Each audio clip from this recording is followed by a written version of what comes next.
Côté synthétique, Madame Duby-Muller pour l'UMP.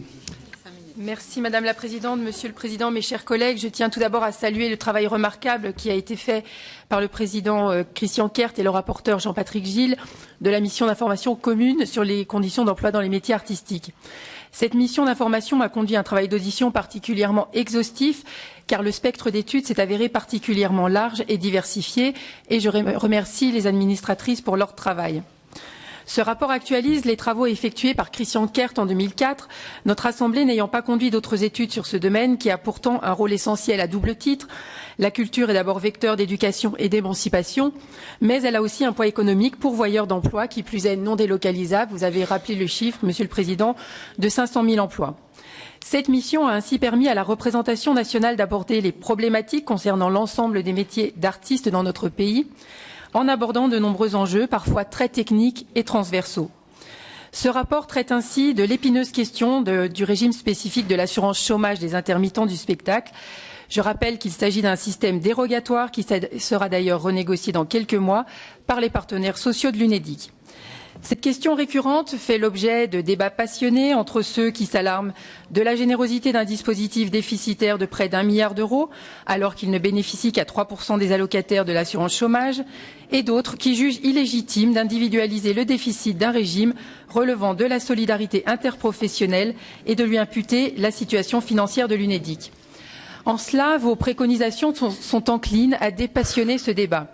S'il vous plaît. D'une part, d'après votre rapport, le coût réel de ce régime serait de 320 millions d'euros et non de 1 milliard, chiffre largement répandu par les détracteurs du dispositif.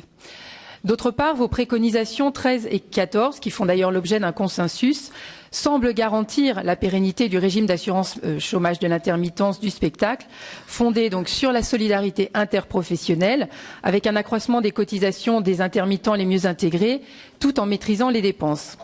Mais ce rapport, bien sûr, ne doit pas être réduit à cette question et je souhaiterais ainsi revenir plus spécifiquement sur 2 questions.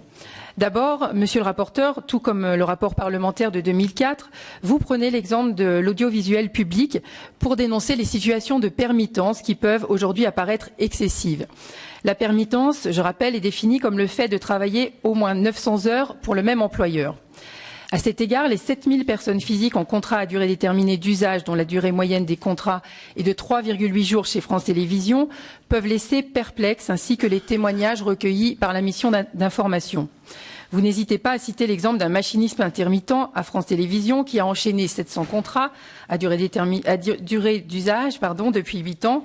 Dans ce cas pareil, comment peut-on encore parler d'un intermittent? Certainement pas.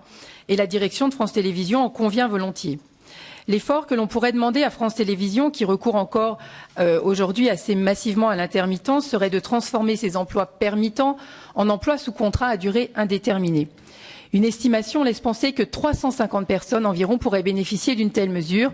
Cela paraît bien sûr hors de proportion avec les facultés financières de France Télévisions, d'autant que le gouvernement ne cesse de raboter les crédits prévus dans le cadre du COM.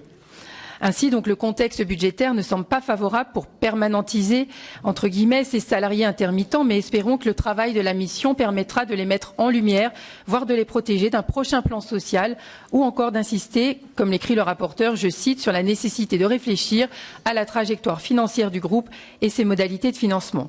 Par conséquent, est-ce que les excellentes préconisations de votre rapport en la matière ne risquent donc pas de s'échouer sur l'autel du réalisme économique? Ma deuxième question concerne les maternitantes. L'audition de ces représentantes, femmes artistes ou techniciennes, que leur grossesse place face à une double difficulté, celle de pouvoir bénéficier d'un congé maternité indemnisé par la sécurité sociale et d'autre part de pouvoir rouvrir leur droit à l'assurance chômage au terme de leur congé de maternité. Cette audition a ému celles et ceux qui ont participé à cette rencontre, tant les situations qui nous furent exposées étaient pour le moins inconcevables. Votre rapport esquisse un certain nombre de solutions, mais renvoie surtout à une circulaire que vous souhaitez voir rédigée par le gouvernement, rappelant les règles relatives au maintien des droits à la sécurité sociale afin de sensibiliser les caisses primaires d'assurance maladie sur ces maternitantes. Ayant été moi-même touchée par ces témoignages durant l'audition, j'ai interpellé le gouvernement S'il vous plaît, un peu de sur sa silence, volonté d'aider les intermittentes, d'aider réellement donc ces intermittentes du spectacle. Et donc j'ai adressé une question à Marisol Touraine. Le témoignage, en effet, de ces femmes qui préfèrent faire le choix de ne pas déclarer leur grossesse au risque de se mettre dans l'illégalité, de peur de ne pas être indemnisées, et quitte à mettre en danger leur santé ainsi que celle de leur enfant, ne peut en effet laisser indifférent le législateur.